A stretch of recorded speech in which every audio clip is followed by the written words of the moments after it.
Hello, my name is Andy and I am the Village Idiot. I'm armed with a car and a GoPro and an unhealthy amount of time on my hands. I'm using that time to attempt to visit every civil parish in England. You're watching the York series. Sitting within North Yorkshire, York is a very historic place with 31 civil parishes within its city boundaries. Here's one of them for your enjoyment. Welcome back to York, everybody, and to the second of the Earswick twins. Now, a few weeks ago we saw new Earswick, so you would think by default this would be old Earswick. Well, you'd be wrong for a couple of reasons. Take a look at some of these houses. Some of these are newer than what you find in new Earswick, which is a little bit confusing. Anyway, this place just goes by the name of Earswick.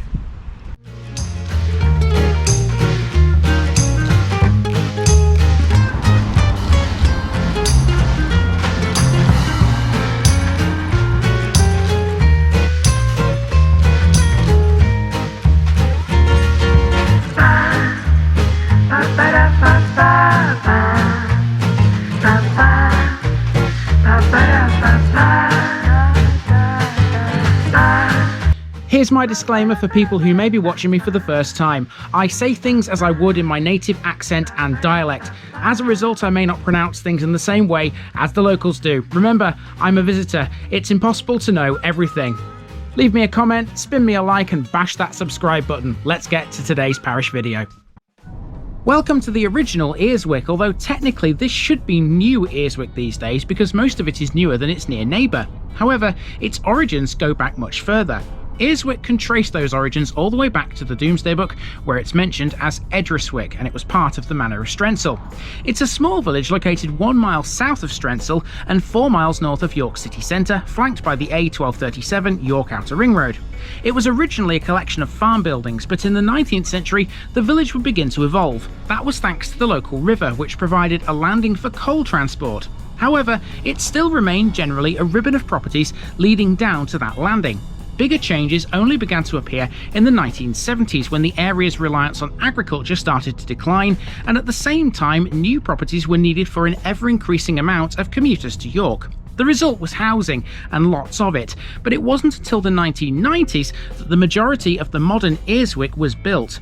That's why if you take a walk around the place, it feels very much like a new village, one which hasn't existed for centuries. It's also why Earswick has never had a school, a church or a pub, making this one of the most unique villages we've ever covered. Still, it does have some interesting bits though. Come with me and let's find them.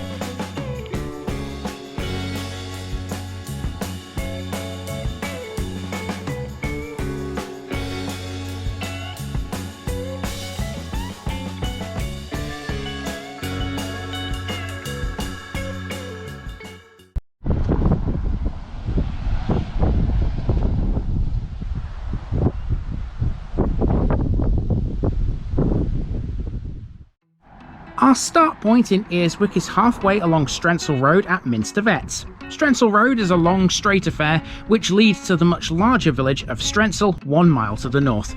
There are very few houses on this because unlike many other villages, this wasn't historically Earswick's main street. In a way, that's still the case. Earswick's main residential area lies to the west of that road. This is Earswick Chase, the main street on the Foslands estate. This estate, leafy and green, was built in the 1990s on the site of a former pig farm named Foslands Farm. Some 125 houses were built here, almost doubling the size of the existing village at the time.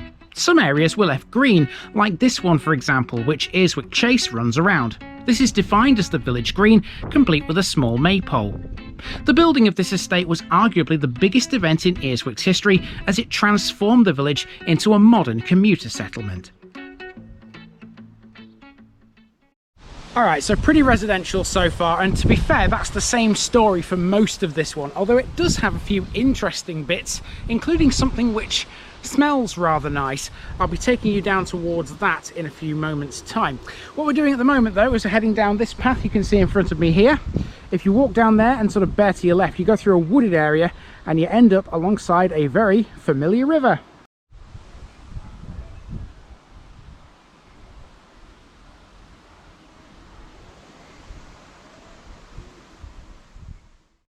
Some 30 acres of land has purposely been left green around the Foslands estate. That includes this popular football pitch at the end of Lockhouse Lane. Collectively, these green areas are known as Earswick Public Open Space, and it's kept well maintained. It kind of has to be actually, because we're on the edge of a designated area of greenbelt land. Here's the river. You may have already guessed by now, but that's the River Fos, which forms Earswick's boundary to the west. It was thanks to this river that Earswick first came to prominence. Coal was once transported along this, arriving at the village via a small landing. We'll be back to the river again shortly.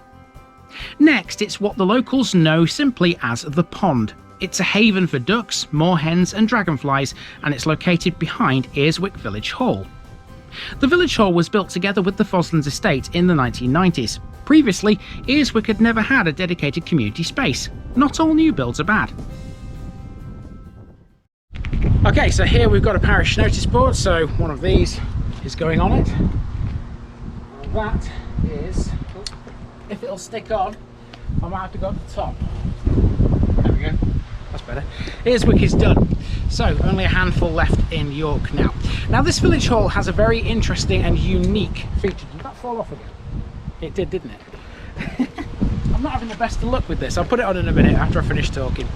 This village hall has got a very interesting and unique feature, and it's something that smells quite nice. That would be a scented garden. Let's go and check it out.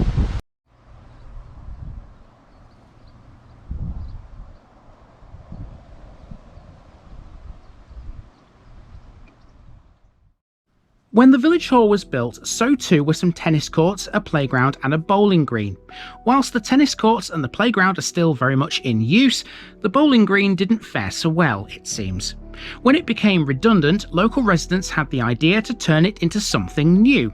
The result was the Earswick Scented Garden, which is well used by Earswick residents and much admired by visitors to the village. It took 18 months to build and plant, and it cost almost £20,000.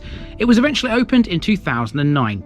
The garden has become a meeting place or somewhere to relax and enjoy the well-stocked flower beds and aromas. There are over 1,800 plants in here. The garden is fully wheelchair accessible, and it's been designed particularly to appeal to the partially sighted. The garden is arguably at its best on a warm summer evening when dramatic sunsets are visible over to the west beyond the River Fos. It's a beautiful place. Beautiful that, folks. Go and check it out. It is fantastic. It does smell rather nice in there. Okay, so now we're going to use this path which runs alongside the scented garden, past the tennis courts, which you can see right there, and we're heading back alongside the River Fos again for a short way before we head towards the village.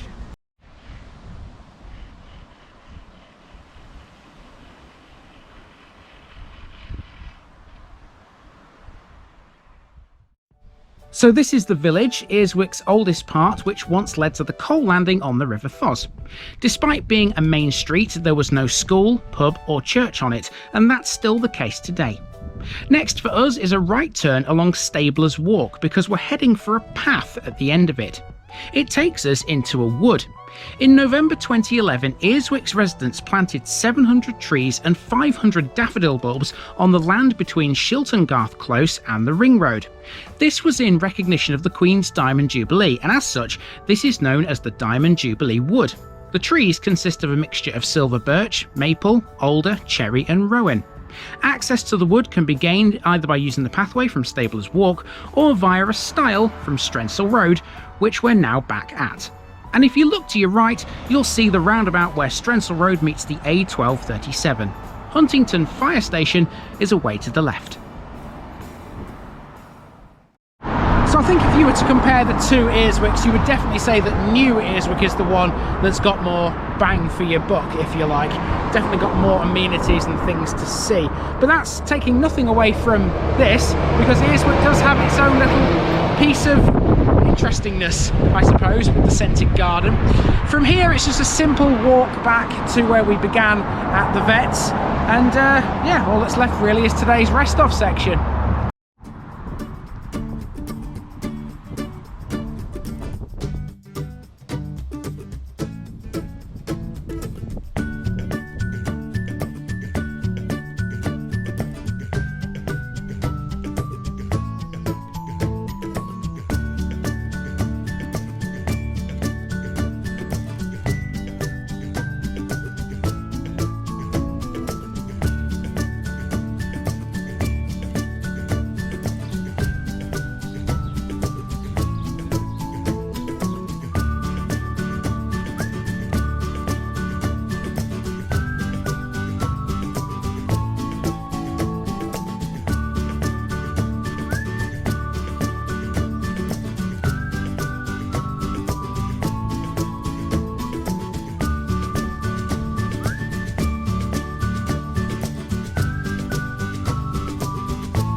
So there's not really much more to Earswick than that, I'm afraid. With no school, church or pub, it really does limit the amount you can talk about. It did once have a shop though, I'm led to believe. Anyway, that's both of the Earswicks now covered, and I'll see you next week for the next one. Ciao for now.